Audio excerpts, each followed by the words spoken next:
ਸਿੰਘ ਧਰਮਾਲਾ ਜੀ ਵੱਲੋਂ ਆਪ ਸਭ ਸੰਗਤਾਂ ਨੂੰ ਵਾਹਿਗੁਰੂ ਜੀ ਕਾ ਖਾਲਸਾ ਵਾਹਿਗੁਰੂ ਜੀ ਕੀ ਫਤਿਹ। ਸੋ ਗੁਰੂ ਪਿਆਰਿਓ, ਮਾਲਕ ਨੇ ਅਪਾਰ ਕਿਰਪਾ ਬਖਸ਼ਿਸ਼ ਕੀਤੀ ਹੈ। ਜੋ ਸਤਿਗੁਰੂ ਗੁਰਬਾਣੀ ਦੁਆਰਾ ਬਖਸ਼ਿਸ਼ ਕਰਦੇ ਹਨ, ਬਲਿਹਾਰੀ ਗੁਰ ਆਪਣੇ ਦਿਵਹਾੜੀ ਸਦਬਾਰ, ਜਿਨ ਮਾਨਸ ਤੇ ਦੇਵਤੇ ਕੀਏ ਕਰਤ ਨ ਲਾਗੀ ਬਾਰ। ਬਹੁਤ ਹੀ ਮਹਾਨ ਪਵਿੱਤਰ ਸਥਾਨ 'ਤੇ ਆਪਾਂ ਜੁੜ ਬੈਠੇ ਹਾਂ, ਜੋ ਗੁਰਮੁਖਾਂ ਦੀ ਅਮੁੱਲੀ ਘਾਲਣਾ ਸਦਕੇ ਆਪਾਂ ਜੀਆਂ 'ਤੇ ਬਖਸ਼ਿਸ਼ ਪ੍ਰਾਪਤ ਹੋਈ ਹੈ, ਮਾਲਕ ਨੇ ਕੀਤੀ ਹੈ। ਅਤੇ ਆਪਾਂ ਨੂੰ ਮਾਨਸ ਤਾਂ ਕਿਤੇ ਗੁਰਮੁਖਾਂ ਨੇ, ਪਹਿਲਾਂ ਆਪਾਂ ਤਾਂ ਮਾਨਸ ਵੀ ਨਹੀਂ ਸਾਂ, ਆਪਣਾ ਮਨ ਤਾਂ ਪ੍ਰੇਤ ਹੋ ਚੁੱਕਾ ਸੀ। ਜਿੱਥੋਂ ਗੁਰਮੁਖਾਂ ਨੇ ਮਹਾਨ ਬਖਸ਼ਿਸ਼ ਕਰਕੇ ਪਹਿਲਾਂ ਆਪਾਂ ਜੀਆਂ ਨੂੰ ਪ੍ਰੇਤ ਮਨ ਦੀ ਅਵਸਥਾ ਤੋਂ ਜਿਹੜਾ ਹੈ ਉਹ ਮਾਨਸ ਤੱਕ ਲੈ ਕੇ ਆਂਦਾ, ਫਿਰ ਮਾਨਸ ਤੋਂ ਅੱਗੇ ਚਲਾਉਂਦੇ ਹੋਏ ਇਹ ਅਮੁੱਲਾ ਖਜ਼ਾਨਾ, ਜਿਸ ਤੋਂ ਅਸੀਂ ਗੁਰੂ ਸਾਹਿਬਾਂ ਤੋਂ ਬਾਅਦ ਹੌਲੀ ਹੌਲੀ ਭੁੱਲ ਚੁੱਕੇ ਸਾਂ, ਅਲੋਪ ਹੋ ਚੁੱਕਾ ਸੀ।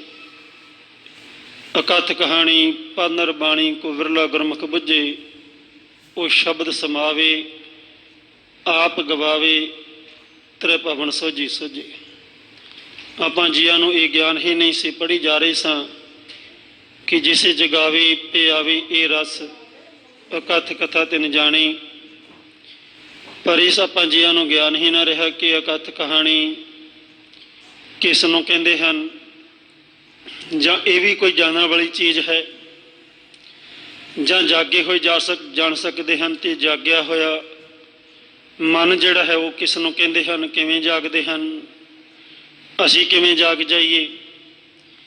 ਇਹ ਸਾਰਾ ਗਿਆਨ ਕਿ ਅਦਿੱਖ ਤੋਂ ਮਾਰਗ ਸੱਚੇ ਪਾਤਸ਼ਾਹ ਨੇ ਇਹ ਦ੍ਰਿਸ਼ਟਮਾਨ ਦਾ ਖੇਲ ਕਿਵੇਂ ਪ੍ਰਗਟ ਕੀਤਾ, ਸੂਖਮ ਤੋਂ ਸਥੂਲ ਵਿੱਚ ਕਿਵੇਂ ਪ੍ਰਗਟ ਹੋਏ, ਨਿਰਾਕਾਰ ਤੋਂ ਆਕਾਰ ਵਿੱਚ ਕਿਵੇਂ ਆਏ, ਆਦ੍ਰਿਸ਼ਟ ਤੋਂ ਦ੍ਰਿਸ਼ਟਮਾਨ ਦੇ ਵਿੱਚ ਕਿਵੇਂ ਪ੍ਰਗਟ ਹੋਏ, ਇੱਕ ਤੋਂ ਅਨੇਕ ਰੂਪ ਦੇ ਵਿੱਚ। ਇਹ ਆਪਾਂ ਜੀਆਂ ਨੂੰ ਕੁਝ ਵੀ ਗਿਆਨ ਨਹੀਂ ਸੀਗਾ ਗੁਰਬਾਣੀ ਪੜ੍ਹਦੇ ਹੁੰਦਿਆਂ ਵੀ। ਅਤੇ ਗੁਰਮੁਖਾਂ ਨੇ ਸਭ ਤੋਂ ਪਹਿਲਾਂ ਇੱਥੋਂ ਹੀ ਸ਼ੁਰੂ ਕੀਤਾ ਦੱਸਣਾ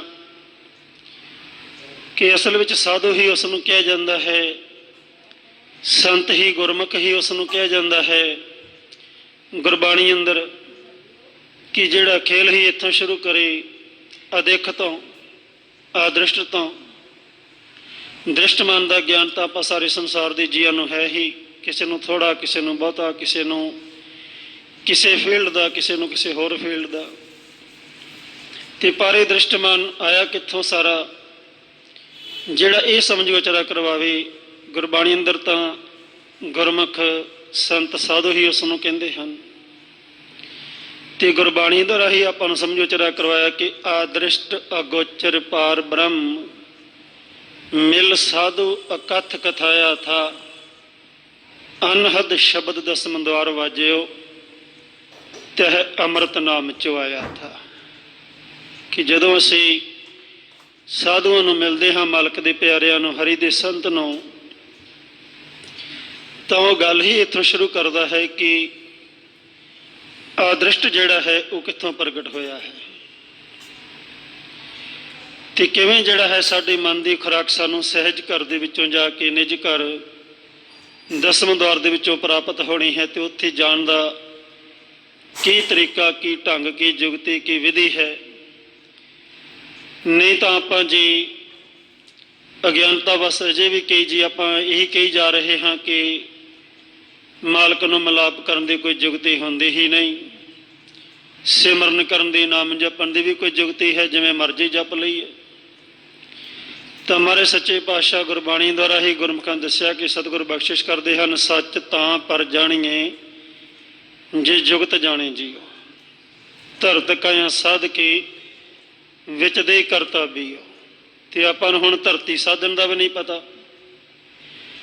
ਪਹਿਲਾਂ ਤਾਂ ਇਹੀ ਨਹੀਂ ਪਤਾ ਕਿ ਸਾਨੂੰ ਕਿਸ ਸਰੀਰ ਨੂੰ ਧਰਤੀ ਕਹਿੰਦੇ ਹਨ, ਇਸ ਕਾਇਆ ਨੂੰ ਧਰਤੀ ਕਹਿੰਦੇ ਹਨ, ਅਤੇ ਫਿਰ ਇਸ ਧਰਤੀ ਨੂੰ ਅੱਗੋਂ ਸੋਧਣ ਦਾ, ਸਾਧਣ ਦਾ, ਸ਼ੁੱਧ ਕਰਨ ਦਾ, ਪਿਓਰ ਕਰਨ ਦਾ ਉਹ ਗਿਆਨ ਸਾਨੂੰ ਨਹੀਂ। ਉਹ ਗੁਰਮੁਖਾਂ ਨੇ ਬਖਸ਼ਿਸ਼ ਕੀਤਾ ਕਿ ਆ ਸਰੀਰ ਨੂੰ, ਕਾਇਆ ਨੂੰ ਧਰਤੀ ਕਹਿੰਦੇ ਹਨ। ਇਸ 'ਚ ਮਾਲਕ ਸੱਚੇ ਪਾਤਸ਼ਾਹ ਜੀਆਂ ਨੇ ਨਾਮ ਬੀਜਿਆ ਹੈ ਤੇ ਉਹ ਨਾਮ ਤੁਹਾਡੀ ਕਾਇਆ ਅੰਦਰ ਗੁਪਤ ਇਸ ਕਰਕੇ ਹੋ ਗਿਆ ਹੈ ਕਿ ਜਦੋਂ ਤੁਸੀਂ ਆਕਾਰ ਵਿੱਚ ਆਏ, ਹੌਲੀ ਹੌਲੀ ਸਤਜੁਗ ਤੋਂ ਦੁਆਪਰ, ਤ੍ਰੇਤਾ, ਕਲਯੁਗ ਤੱਕ ਆਉਂਦੇ ਆ ਸਾਡੇ ਮਨ ਦੀ ਅਵਸਥਾ ਜਿਹੜੀ ਹੈ ਉਹ ਇਹ ਦ੍ਰਿਸ਼ਟਮਾਨ ਨਾਲ ਜੁੜਦੀ ਗਈ। ਧਨ ਦੌਲਤ ਪਦਾਰਥਾਂ ਦੇ ਨਾਲ ਸਾਡਾ ਮੋਹ ਪੈਂਦਾ ਗਿਆ, ਘਰ ਪਰਿਵਾਰ ਬੱਚਿਆਂ ਦੇ ਨਾਲ ਮੋਹ ਪੈਂਦਾ ਗਿਆ ਤੇ ਸਾਡਾ ਮਨ ਜਿਹੜਾ ਹੈ ਉਸ ਸਹਿਜ ਦੇ ਵਿੱਚੋਂ, ਚੌਥੇ ਘਰ ਦੇ ਵਿੱਚੋਂ ਜਿਹੜਾ ਹੈ ਹੌਲੀ ਹੌਲੀ ਇੱਧਰ ਆਉਂਦੇ ਆ ਸਤੋ ਗੁਣ ਤੇ, ਫਿਰ ਰਜੋ ਗੁਣ ਤੇ ਫਿਰ ਤਮੋ ਗੁਣ ਤੇ ਹੀ ਵਿਚਰਨਾ ਸ਼ੁਰੂ ਹੋ ਗਿਆ। ਤੇ ਜਦੋਂ ਤਮੋ ਗੁਣ ਤੇ ਵਿਚਰਦੇ ਹੋਏ ਸਾਡੇ ਮਨ ਦੀ ਅਵਸਥਾ ਕੀ ਹੋ ਗਈ, ਜਿੱਥੋਂ ਆਪਾਂ ਨੂੰ ਚੁੱਕਿਆ ਗੁਰਮੁਖਾਂ ਨੇ ਤੇ ਇੱਥੇ ਤੱਕ ਲੈ ਕੇ ਆਂਦਾ ਜੋ ਹੁਣ ਆਪਾਂ ਸਾਰੇ ਆਨੰਦ ਮਾਣ ਰਹੇ ਹਾਂ। ਕੋਈ ਮਨ ਕਿਸੇ ਅਵਸਥਾ ਵਿੱਚ ਸਹਿਜ ਵਿੱਚ ਚੱਲਦੇ ਹੋਏ ਸਾਧੂ ਅਵਸਥਾ ਵਿੱਚ ਵਿਚਰ ਰਿਹਾ ਹੈ, ਕੋਈ ਸਹਿਜ ਕਥਾ ਵਿੱਚ ਚੱਲਦੇ ਹੋਏ ਨਾਮ ਤੱਕ, ਸੰਤ ਪਦ ਤੱਕ ਵਿਚਰ ਰਿਹਾ ਹੈ, ਕੋਈ ਮਨ ਜਿਹੜਾ ਹੈ ਉਹ ਅਨਹਦ ਬਾਣੀ ਨੂੰ ਸੁਣਦੇ ਹੋਏ ਦੇਵ ਲੋਕ ਦੇ ਵਿੱਚ ਵਿਚਰ ਰਿਹਾ ਹੈ। ਇਹ ਅਵਸਥਾਵਾਂ ਆਪਾਂ ਨੂੰ ਕਿੱਥੋਂ ਪ੍ਰਾਪਤ ਹੋਈਆਂ, ਇਸ ਯੋਗ ਆਪਾਂ ਕਿਵੇਂ ਹੋ ਗਏ? ਇਹ ਗੁਰਮੁਖ ਪਿਆਰਿਓ ਮਹਾਨ ਬਖਸ਼ਿਸ਼ ਹੈ ਆਪਣੇ ਬਹੁਤ ਹੀ ਸਤਿਕਾਰਯੋਗ ਭਾਈ ਸਾਹਿਬ ਭਾਈ ਸੇਵਾ ਸਿੰਘ ਧਰਮਾਲਾ ਜੀ, ਜਿਨ੍ਹਾਂ ਨੇ ਮਹਾਨ ਘਾਲਣਾ ਜਿਹੜੀ ਹੈ ਉਹ ਘਾਲੀ। ਸਤਿਗੁਰ ਪਰਮੇਸ਼ਰ ਵਾਹਿਗੁਰੂ ਜੀ ਨੂੰ ਖੁਸ਼ ਕੀਤਾ ਤੇ ਫਿਰ ਮਾਲਕ ਸੱਚੇ ਪਾਤਸ਼ਾਹ ਜੀ ਨੇ ਉਹਨਾਂ ਨੂੰ ਆਪਣਾ ਰੂਪ ਦੇ ਕੇ ਉਹ ਖਜ਼ਾਨਾ ਬਖਸ਼ਿਸ਼ ਕਰ ਦਿੱਤਾ। ਉਹ ਦਰ ਦੀਆਂ ਕੁੰਜੀਆਂ ਦੇ ਦਿੱਤੀਆਂ, ਕੁੰਜੀ ਜਿਨ ਕੋ ਦਿੱਤੀਆਂ ਤਿਨਾਂ ਮਿਲੇ ਭੰਡਾਰ, ਤੇ ਉਹ ਭੰਡਾਰਾ ਬਖਸ਼ਿਸ਼ ਕਰ ਦਿੱਤਾ ਜਿੱਥੋਂ ਆਪਾਂ ਨੂੰ ਇਹ ਗਿਆਨ ਦਿੱਤਾ ਤੇ ਫਿਰ ਇੱਥੋਂ ਚੁੱਕਣਾ ਕੀਤਾ ਪ੍ਰੇਤ ਲੋਕ ਦੇ ਵਿੱਚੋਂ। ਕਲਮੇ ਪ੍ਰੇਤ ਜਿਨੇ ਰਾਮ ਨਾ ਪਛਾਤਾ, ਸਤਜੁਗ ਪਰਮਹੰਸ ਵਿਚਾਰੀ, ਦੁਆਪਰ ਤ੍ਰੇਤੇ ਮਾਨਸ ਵਰਤੇ ਵਿਰਲੇ ਹਉਮੈ ਮਾਰੀ। ਫਿਰ ਇਹ ਦੱਸਣਾ ਕੀਤਾ, ਸਮਝਾਉਣਾ ਕੀਤਾ ਕਿ ਕਿਵੇਂ ਅਸੀਂ ਪਹਿਲਾਂ ਜਦੋਂ ਮਾਲਕ ਤੋਂ ਆਉਂਦੇ ਹਾਂ ਸਹਿਜ ਵਿੱਚੋਂ, ਤਾਂ ਚੌਥੇ ਪਦ ਵਿੱਚ ਜਦੋਂ ਤੱਕ ਸਾਡੀ ਸੁਰਤ ਹੁੰਦੀ ਹੈ, ਸਤਜੁਗ ਦੇ ਵਿੱਚ ਵਿਚਰਦੇ ਹਾਂ, ਤਾਂ ਉਸ ਵੇਲੇ ਕਿਵੇਂ ਸਾਨੂੰ ਨਾਮ ਸੁਣਾਈ ਦਿੰਦਾ ਹੈ ਮਾਲਕ ਪਰਮੇਸ਼ਰ ਵਾਹਿਗੁਰੂ ਜੀਆਂ ਦੀ ਮੁਖ ਦੀ ਆਵਾਜ਼। ਉਸ ਵੇਲੇ ਸਾਡੀ ਕੀ ਅਵਸਥਾ ਹੁੰਦੀ ਹੈ ਪਰਮਹੰਸ ਦੀ, ਤੇ ਕਿਵੇਂ ਹੌਲੀ ਹੌਲੀ ਚਲਦਿਆਂ ਜਿਹੜਾ ਹੈ ਸਾਡਾ ਮਨ ਨਾਮ ਤੋਂ ਵਿਸਰ ਕੇ ਤ੍ਰੈ ਗੁਣਾਂ ਵਿੱਚ, ਸਤੋ ਗੁਣ ਤੋਂ ਰਜੋ ਗੁਣ, ਤਮੋ ਗੁਣ ਵਿੱਚ ਆਉਂਦਿਆਂ ਆਹ ਅਵਸਥਾ ਹੋ ਜਾਂਦੀ ਹੈ। ਹਉਮੈ ਵਿੱਚ ਚਲਦਿਆਂ ਦੁਆਪਰ ਤ੍ਰੇਤੇ ਵਿੱਚ ਹਉਮੈ ਵੱਧਦੀ ਗਈ, ਵੱਧਦੀ ਆਹ ਅਵਸਥਾ ਹੋ ਗਈ ਕਿ ਅੱਜ ਕਲਯੁਗ ਦੇ ਵਿੱਚ ਜਿਹੜਾ ਹੈ ਉਹ ਸਾਡਾ ਮਨ ਪ੍ਰੇਤ ਦਾ ਰੂਪ ਧਾਰਨ ਕਰ ਗਿਆ ਕਿ ਸਾਨੂੰ ਨਾਮ ਹੀ ਸੁਣਨਾ ਬੰਦ ਹੋ ਗਿਆ। ਨਾਮ ਸੁਣਨਾ ਹੀ ਆਪਾਂ ਜੀਆਂ ਨੂੰ ਬੰਦ ਹੋ ਗਿਆ। ਤੇ ਇਹ ਵੀ ਦੱਸਣਾ ਕੀਤਾ ਕਿ ਨਾਮ ਵੀ ਕਿਤੇ ਦੂਰ ਨਹੀਂ। ਕਿੱਡਾ ਪਿਆਰਾ ਖਜ਼ਾਨਾ ਗੁਰਮੁਖਾਂ ਨੇ ਬਖਸ਼ਿਸ਼ ਕੀਤਾ ਕਿ ਆਪਾਂ ਨੂੰ ਵੇਖੋ ਦੂਰੋਂ ਅਲੱਗ-ਅਲੱਗ ਆਵਾਜ਼ਾਂ ਸੁਣਾਈ ਦੇਈ ਜਾ ਰਹੀਆਂ ਹਨ ਬਾਹਰੋਂ, ਤਾਂ ਜਿਹੜਾ ਖਜ਼ਾਨਾ ਸਾਡੇ ਕੋਲ ਹੀ ਹੈ ਅੰਤਰਗਤ ਸਹਿਜ ਘਰ ਦੇ ਵਿੱਚ ਸਾਡੀ ਕਾਇਆ ਅੰਦਰ ਹੀ ਮੌਜੂਦ, ਤਾਂ ਸਾਨੂੰ ਕੋਲੋਂ ਹੀ ਆਪਣੇ ਅੰਤਰਗਤ ਹੀ ਸਾਡੀ ਸੁਰਤ ਨੂੰ ਉਹ ਮਾਲਕ ਪਰਮੇਸ਼ਰ ਵਾਹਿਗੁਰੂ ਜੀ ਦੀ ਆਵਾਜ਼ ਨਹੀਂ ਸੁਣ ਰਹੀ, ਬਾਹਰੋਂ ਦੂਰ ਦੀਆਂ ਗੱਲਾਂ ਸੁਣਾਈ ਦਿੱਤੀ ਜਾ ਰਹੀਆਂ ਹਨ। ਤੇ ਕੋਲੋਂ ਜਿਹੜਾ ਹੈ ਅੰਤਰਗਤ ਖਜ਼ਾਨਾ ਸਹਿਜ ਚ ਮਾਲਕ ਮੌਜੂਦ ਹੈ, ਉਸ ਦਾ ਨਾਮ ਮੌਜੂਦ ਹੈ। ਇਹ ਗਿਆਨ ਆਪਾਂ ਨੂੰ ਦਿੱਤਾ, ਆਪਾਂ ਪੜ੍ਹ ਵੀ ਰਹੇ ਸਾਂ, ਪਰ ਸਾਡਾ ਮਨ ਸੁੱਤਾ ਹੋਣ ਕਰਕੇ ਇਹ ਸੋਝੀ ਨਹੀਂ ਸੀ ਆ ਰਹੀ। ਗੁਰਮੁਖਾਂ ਸਮਝ ਵਿਚਾਰਾ ਕਰਵਾਇਆ ਕਿ ਜੋ ਤੁਸੀਂ ਪੜ੍ਹ ਰਹੇ ਹੋ, ਨੌ ਨਿਧ ਅੰਮ੍ਰਿਤ ਪ੍ਰਭ ਕਾ ਨਾਮ ਦੇਹੀ ਮੈਂ ਇਸਕਾ ਵਿਸਰਾਮ, ਕਿ ਉਹ ਤੁਹਾਡੀ ਕਾਇਆ ਅੰਦਰ ਹੈ। ਤੇ ਕਾਇਆ ਅੰਦਰ ਹੈ ਕਿੱਥੇ, ਕਿਸ ਰੂਪ ਦੇ ਵਿੱਚ?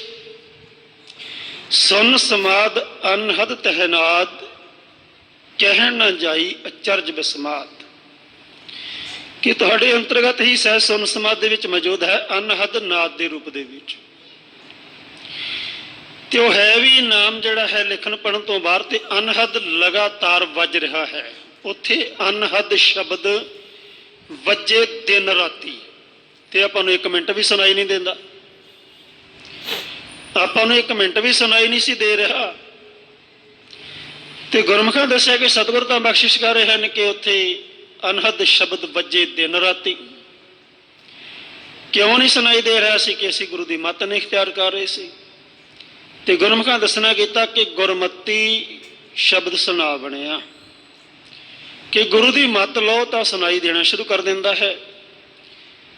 ਤੇ ਹੁਣ ਦੇਖੋ ਐਸੀ ਨਾਮ ਦੀ ਕਿਰਪਾ ਕੀਤੀ ਕਿ ਨਾਮ ਗੁਰਮੁਖਾਂ ਦੱਸਿਆ ਕਿ ਪਰਮੇਸ਼ਰ ਵਾਹਿਗੁਰੂ ਜੀ ਨੇ ਕਿਸੇ ਦੇ ਹੱਥ ਵਿੱਚ ਨਹੀਂ ਫੜਾਇਆ ਹੋਇਆ, ਕਿ ਕੋਈ ਕਿਸੇ ਨੂੰ ਨਾਮ ਦੇਵੇ ਹੀ ਨਾ, ਨਾ ਤਾਂ ਮੇਰੇ ਹੱਥ ਵਿੱਚ ਹੈ ਕਿ ਤੁਹਾਨੂੰ ਮੈਂ ਦੇਵਾਂ ਹੀ ਨਾ, ਤੇ ਨਾ ਤੁਹਾਡੇ ਹੱਥ ਵਿੱਚ ਹੈ ਕਿ ਤੁਸੀਂ ਮੈਨੂੰ ਦੇਵੋ ਨਾ। ਮੈਨੂੰ ਜ਼ਰੂਰਤ ਹੈ, ਤੁਹਾਨੂੰ ਵੀ ਜ਼ਰੂਰਤ ਹੈ।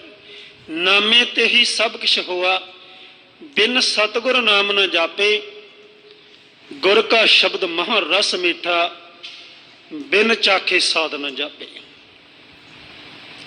ਇਹ ਦੱਸਣਾ ਕੀਤਾ ਕਿ ਨਾਮ ਤੋਂ ਹੀ ਸਾਰੇ ਆਕਾਰ ਇਹ ਪ੍ਰਗਟ ਹੋਏ ਹਨ, ਤੇ ਨਾਮ ਸਤਿਗੁਰ ਤੋਂ ਬਿਨਾਂ ਜਿਹੜਾ ਹੈ ਉਹ ਮਿਲ ਨਹੀਂ ਸਕਦਾ। ਤੇ ਸਤਿਗੁਰ ਦਾ ਖਿਤਾਬ ਧੰਨ ਸ਼੍ਰੀ ਗੁਰੂ ਗ੍ਰੰਥ ਸਾਹਿਬ ਜੀ ਦੀ ਗੁਰਬਾਣੀ ਨੂੰ ਹੈ, ਪ੍ਰਗਟ ਗੁਰਾਂ ਕੀ ਦੇ।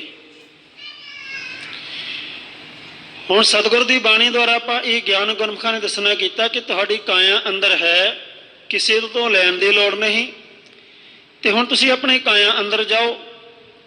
ਤੇ ਹੁਣ ਕਾਇਆ ਅੰਦਰ ਨਹੀਂ ਜਾਣ ਹੋ ਰਿਹਾ ਇਸ ਕਰਕੇ ਕਿ ਇਹ ਕਾਇਆ ਰੂਪੀ ਧਰਤੀ ਤੇ ਨਦੀਨ ਉਗ ਗਿਆ ਹੈ ਇੰਨਾ ਜ਼ਿਆਦਾ ਕਿ ਜਿਸ ਵਿੱਚ ਨਾਮ ਗੁਪਤ ਹੋ ਗਿਆ ਹੈ। ਉਹ ਗੁਪਤ ਨਾਮ ਹੋ ਗਿਆ ਹੈ ਕਾਇਆ ਦੇ ਅੰਦਰ ਹੀ, ਕਿ ਜਿਸ ਨੇ ਨਦੀਨ ਇਸ ਵਿੱਚੋਂ ਕੱਢਣਾ ਸੀ, ਸਾਡੇ ਮਨ ਨੇ ਨੌਕਰ ਹੋ ਕੇ ਜਿਸ ਨੂੰ ਗੁਰਬਾਣੀ ਦੁਆਰਾ ਗੁਰਮੁਖਾਂ ਦੱਸਣਾ ਕੀਤਾ ਕਿ ਜਿਉਂ ਰਾਖਾ ਖੇਤ ਉੱਪਰ ਪਰਾਏ, ਖੇਤ ਖਸਮ ਦਾ ਰਾਖਾ ਉੱਠ ਜਾਏ। ਕਿ ਮਨ ਰਾਖਾ ਹੈ ਇਸ ਸਰੀਰ ਰੂਪੀ ਖੇਤ ਦਾ, ਤੇ ਇਸ ਵਿੱਚ ਨਾਮ ਮਾਲਕ ਨੇ ਬੀਜਿਆ ਹੈ, ਉਹ ਪ੍ਰਫੁੱਲਤ ਹੋਣਾ ਸੀ, ਤਾਂ ਕਿ ਜੇ ਇਹ ਸ਼ੁਰੂ ਤੋਂ ਲੈ ਕੇ ਰਾਖਾ ਜਿਹੜਾ ਹੈ ਇਹ ਮਨ ਇਸ ਵਿੱਚ ਨਦੀਨ ਨਾ ਉੱਗਣ ਦਿੰਦਾ, ਨਾ ਉੱਗਣ ਦੇਵੇ, ਇਸ ਦੀ ਡਿਊਟੀ ਲਗਾਈ ਹੈ, ਪਰ ਇਹ ਅਵੇਸਲਾ ਹੋ ਗਿਆ। ਤੇ ਅੰਤਰਗਤ ਹੀ ਹੁਣ ਵਿਸ਼ੇ ਵਿਕਾਰਾਂ ਦਾ, ਕਾਮ ਕ੍ਰੋਧ ਲੋਭ ਮੋਹ ਹੰਕਾਰ ਦੁਆਰਾ ਦਿੱਤੇ ਵਿਚਾਰਾਂ ਦਾ, ਅਲੱਗ-ਅਲੱਗ ਖਿਆਲਾਂ ਦਾ ਇਹ ਨਦੀਨ ਉੱਗ ਗਿਆ। ਤੇ ਇਸੇ ਦਾ ਹੀ ਬੱਜਰ ਕਪਾਟ ਬਣ ਗਿਆ, ਜਿਸ ਦੇ ਅੰਤਰਗਤ ਉਹ ਨਾਮ ਗੁਪਤ ਹੋ ਗਿਆ। ਨਾਮ ਵੀ ਕਾਇਆ ਅੰਦਰ ਮੌਜੂਦ ਹੈ ਦੱਸਿਆ ਗੁਰਮੁਖਾਂ ਨੇ। ਤੇ ਹੁਣ ਕਾਇਆ ਅੰਦਰ ਜਾਣ ਤੋਂ ਰੁਕਾਵਟ ਕੀ ਹੈ? ਕਿ ਬੱਜਰ ਕਪਾਟ ਵੀ ਜਿਹੜਾ ਹੈ ਉਹ ਕਾਇਆ ਦੇ ਨਾਲ ਹੀ ਹੈ। ਉਹ ਕਿਹੜਾ ਹੈ? ਇਹ ਵੀ ਗੁਰਮੁਖਾਂ ਦੱਸਣਾ ਕੀਤਾ ਕਿ ਬੱਜਰ ਕਪਾਟ ਕਾਇਆ ਗੜ ਭੀਤਰ, ਕੂੜ ਕੁਸਤ ਅਭਿਮਾਨੀ, ਭਰਮ ਭੁੱਲੇ ਨਦਰੀ ਨਾ ਆਵਣੀ, ਮਨਮੁਖ ਅੰਧ ਅਗਿਆਨੀ। ਕਿ ਤੁਹਾਡੀ ਕਾਇਆ ਅੰਦਰ ਹੀ ਨਾਮ ਹੈ ਸਹਿਜ ਸੁਨ ਸਮਾਧ ਦੇ ਵਿੱਚ, ਤੇ ਕਾਇਆ ਦੇ ਨਾਲ ਹੀ ਹੈ ਬੱਜਰ ਕਪਾਟ, ਜਿਸ ਨੂੰ ਤੁਸੀਂ ਖੋਲੋ। ਤੇ ਉਹ ਬੱਜਰ ਕਪਾਟ ਹੈ ਤੁਹਾਡਾ ਸੱਚ ਨਾਲੋਂ ਦੂਰ ਹੋਣ ਕਰਕੇ, ਕੂੜ ਕੁਸਤ ਦੇ ਨਾਲ ਸੱਚ ਨੂੰ ਛੱਡ ਕੇ ਹੋਰ ਦੁਨਿਆਵੀ ਖਿਆਲਾਂ ਦੇ ਨਾਲ ਆਪਣੀਆਂ ਅਕਲਾਂ ਸਿਆਣਪਾਂ ਦੁਆਰਾ ਜੁੜ ਜਾਣਾ। ਤੇ ਤੁਸੀਂ ਕੀ ਕਰੋ ਕਿ ਜੇ ਇਸ ਨੂੰ ਖੋਲ੍ਹਣਾ ਹੈ ਤਾਂ ਬੱਜਰ ਕਪਾਟ ਨਾ ਖੁੱਲਣੀ, ਗੁਰ ਸ਼ਬਦ ਖਲੀਜੈ। ਇਹ ਉਨੀ ਦੇਰ ਖੁੱਲ ਨਹੀਂ ਸਕਦਾ ਜਦੋਂ ਤੱਕ ਤੁਸੀਂ ਗੁਰੂ ਵੱਲੋਂ ਬਖਸ਼ਿਸ਼ ਕੀਤੇ ਗੁਰੂ ਦੇ ਸ਼ਬਦ ਗੁਰਮੰਤਰ ਵਾਹਿਗੁਰੂ ਦਾ ਅਭਿਆਸ ਨਹੀਂ ਕਰਦੇ। ਤੇ ਉਹ ਵੀ ਗੁਰੂ ਦੀ ਮੱਤ ਦੁਆਰਾ, ਉਹ ਅਭਿਆਸ ਵੀ ਆਪਣੀ ਮਰਜ਼ੀ ਨਾਲ ਨਹੀਂ ਕਿ ਜਿਵੇਂ ਕਿਵੇਂ ਮਰਜ਼ੀ ਲੱਗੇ ਰਹੀਏ।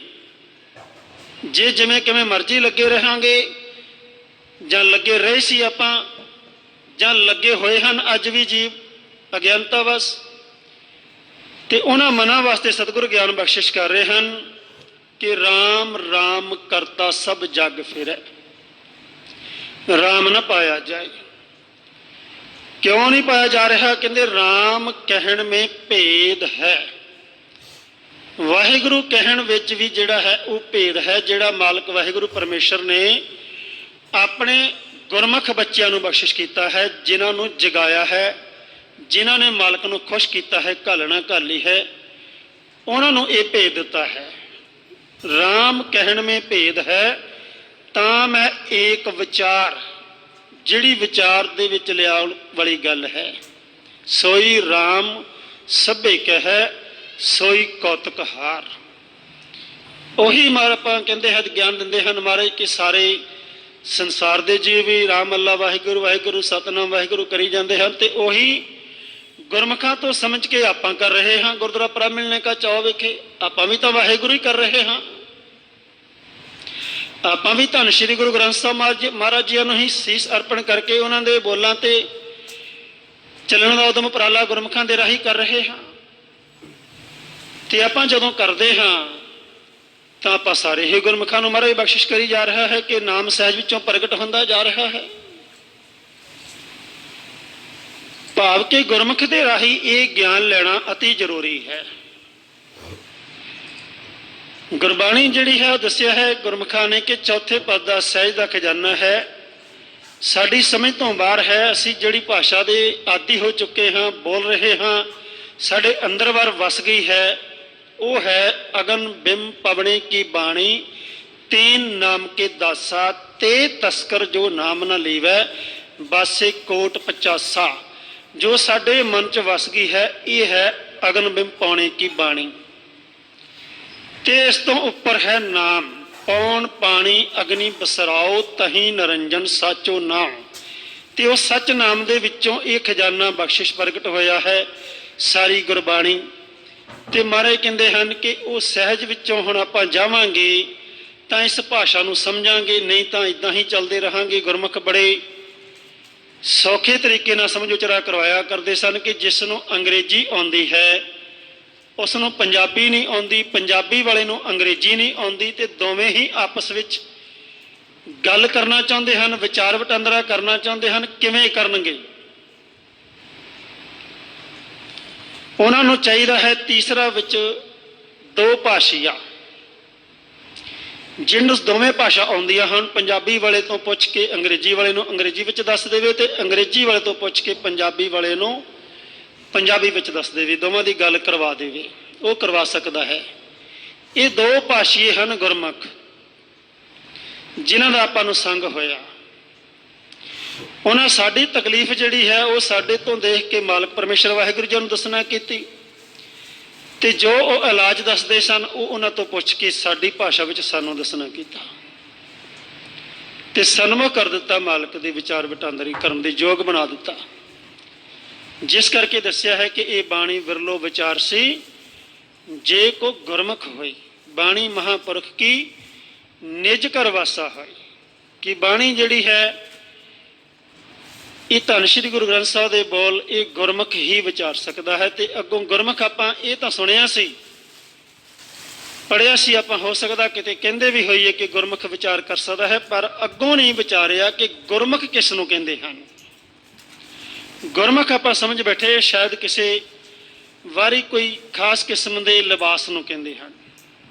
जदों गुरबाणी गुरु द्वारा गुरमुखां दस्सिया कि सतगुरां तो पुछो, जिन्होंने सतगुर कह रहे हो, नानक पुछ चलो गुर अपने जय प्रभ तै ही जाइए। कि पुछ के चलो अपने गुरु नूं, जिन्होंने गुरु मानते हो उन्होंने ही पुछो हर गल, तां कोई भुलेखा नहीं लगेगा।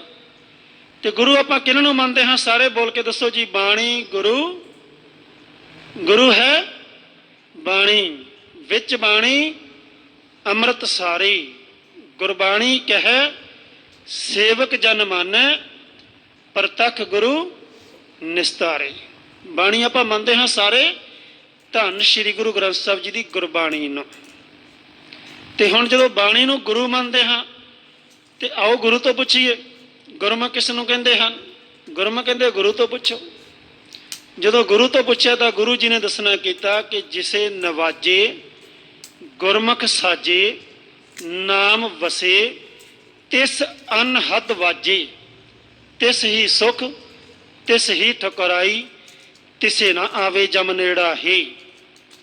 ਕਿ ਗੁਰਮੁਖ ਇਸ ਨੂੰ ਕਹਿੰਦੇ ਹਨ ਕਿ ਜਿਸ ਨੇ ਮਾਲਕ ਨੂੰ ਖੁਸ਼ ਕਰ ਲਿਆ ਹੋਵੇ, ਸ਼ਬਦ ਦੀ ਘਲਣਾ ਘਲਦਿਆਂ ਸਿਮਰਨ ਭਗਤੀ ਕਰਦਿਆਂ, ਪਹਿਲਾਂ ਪਾਇਆ ਬਾਬੇ ਬਖਸ਼ਦਰ, ਪਿੱਛੋਂ ਦੇ ਫਿਰ ਘਾਲ ਕਮਾਈ, ਰੇਤ ਅਕ ਆਹਾਰ ਕਰ ਰੋੜਾਂ ਕੀ ਗੁਰ ਕਰੀ ਵਛਾਈ, ਭਾਰੀ ਕਰੀ ਤਪੱਸਿਆ ਵੱਡੇ ਭਾਗ ਹਰ ਸਿਉ ਬਣ ਆਈ, ਬਾਬਾ ਦੇਖੇ ਧਿਆਨ ਧਰ ਜਲਤੀ ਪ੍ਰਥਮੇ ਸਭ ਦਿਸ ਆਈ। ਪਰ ਦਿਸੀ ਕਦੋਂ? ਜਦੋਂ ਪਹਿਲਾਂ ਪਾਇਆ ਬਾਬੇ ਬਖਸ਼ਦਰ। ਪਹਿਲਾਂ ਉਹ ਬਖਸ਼ਣ ਦਾ ਦਰ, ਤੇ ਉਹ ਕਿਵੇਂ ਪਾਇਆ ਕਿ ਇਹ ਨਹੀਂ ਦੇਖਿਆ ਕਿ ਇੱਥੇ ਆਪਾਂ ਨੂੰ ਕਿਵੇਂ ਦਾ ਰਹਿਣਾ ਸਹਿਣਾ ਮਿਲਦਾ ਹੈ, ਕਿਵੇਂ ਦਾ ਖਾਣਾ ਪੀਣਾ ਮਿਲਦਾ ਹੈ। ਬਸ ਦਿਨ ਰਾਤ ਸ਼ਬਦ ਦੀ ਕਮਾਈ, ਮਿਹਨਤ, ਘਾਲਣਾ, ਘੋਰ ਤਪੱਸਿਆ ਕੀਤੀ ਤੇ ਫਿਰ ਮਾਲਕ ਨਾਲ ਬਣ ਆਈ। ਉਹਨਾਂ ਹੀ ਨਕਸ਼ੇ ਕਦਮਾਂ ਤੇ ਚੱਲਦੇ ਆ ਸਤਿਗੁਰਾਂ ਦੀ ਕਿਰਪਾ ਸਦਕੇ ਗੁਰਮੁਖਾਂ ਨੇ ਇਹ ਅਭਿਆਸ, ਇਹ ਮਿਹਨਤ ਕੀਤੀ ਤੇ ਉਹਨਾਂ ਨੂੰ ਹੀ ਪਛਾਣਦਿਆਂ ਹੋਇਆਂ ਮੌਜੂਦਾ ਗੁਰਮੁਖ ਪਿਆਰੇ ਆਪਣੇ ਬਹੁਤ ਹੀ ਸਤਿਕਾਰਯੋਗ ਭਾਈ ਸਾਹਿਬ ਭਾਈ ਦਲਵੀਰ ਸਿੰਘ ਧਰਮਾਲਾ ਜੀਆਂ ਨੇ ਇਹ ਸਹਿਜ ਪ੍ਰੇਮ ਦਾ ਮਾਰਗ ਅਖਤਿਆਰ ਕਰਕੇ ਉਸ ਪਰ ਪ੍ਰੈਕਟੀਕਲ ਕੀਤਾ ਤੇ ਉਹਨਾਂ ਦਾ ਇਹ ਰੂਪ ਅੱਜ ਸਾਡੇ ਕੋਲ ਮੌਜੂਦ ਹੈ। ਉਦੋਂ ਤੱਕ ਸਾਨੂੰ ਭਰਮ ਭੁਲੇਖਾ ਰਹੇਗਾ ਜਦੋਂ ਤੱਕ ਆਪਾਂ ਵੀ ਉਹਨਾਂ ਦੇ ਬਚਨਾਂ ਨੂੰ, ਗੁਰਬਾਣੀ ਦੁਆਰਾ ਸਮਝਾਏ ਹੋਏ ਸ਼ਬਦਾਂ ਨੂੰ ਮੰਨ ਕੇ ਘਾਲਣਾ ਨਹੀਂ ਘਾਲਾਂਗੇ। ਇਸ ਮਾਰਗ ਉੱਪਰ ਚੱਲਦੇ ਹੋਏ ਆਪਾਂ ਨੂੰ ਵੀ ਭਰਮ ਭੁਲੇਖਾ ਕਈ ਵਾਰੀ ਪੈ ਜਾਂਦਾ ਹੈ ਮਾਣ ਸਤਿਕਾਰ ਦਾ,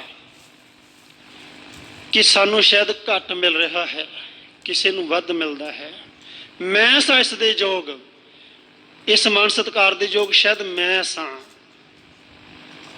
ਮਾਰੇ ਕਹਿੰਦੇ ਗੁਰਮੁਖ ਨਿਮਾਣਾ ਹੋ ਜੇ ਹਉ ਕਿਛ ਜਾਣਦਾ, ਆਪਣੇ ਅਹੰਕਾਰ ਜਗਤ ਜਲਿਆ, ਮਤ ਤੋਂ ਆਪਣਾ ਆਪ ਗਵਾਏ, ਤੂੰ ਸਾਵਧਾਨ ਹੋ ਜਾ ਅਜੇ ਵੀ ਬਚ ਜਾ।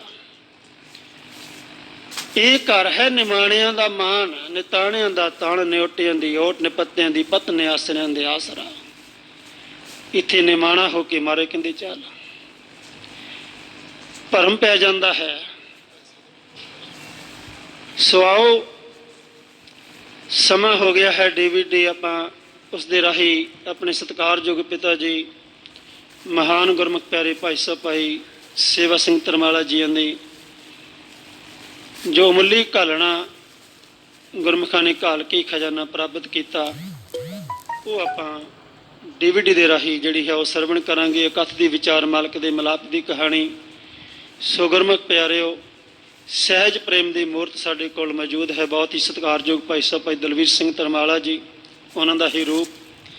ਸਾਰੇ ਹੀ ਆਪਾਂ ਗੁਰਮੁਖ ਪਿਆਰੇ ਉਹਨਾਂ ਦਾ ਵੱਧੋ ਵੱਧ ਸਹਿਯੋਗ ਕਰਕੇ ਦਿਨ ਰਾਤ ਆਪ ਵੀ ਸ਼ਬਦ ਦੀ ਕਮਾਈ ਕਰੀਏ ਤੇ ਜਿੱਥੇ ਗੁਰਮੁਖ ਡਿਊਟੀ ਲਾਉਂਦੇ ਹਨ ਦਿਨ ਰਾਤ, ਉੱਥੇ ਪ੍ਰਚਾਰ ਦੇ ਵਿੱਚ ਆਪਾਂ ਡਟੇ ਰਹੀਏ। ਇਹੋ ਹੀ ਆਪਣੇ ਪਿਤਾ ਜੀ ਹੁਕਮ ਕਰਕੇ ਗਏ ਹਨ, ਇਹੋ ਹੀ ਹੁਣ ਗੁਰਮੁਖ ਸਮਝਾ ਕੇ ਕਰ ਰਹੇ ਹਨ।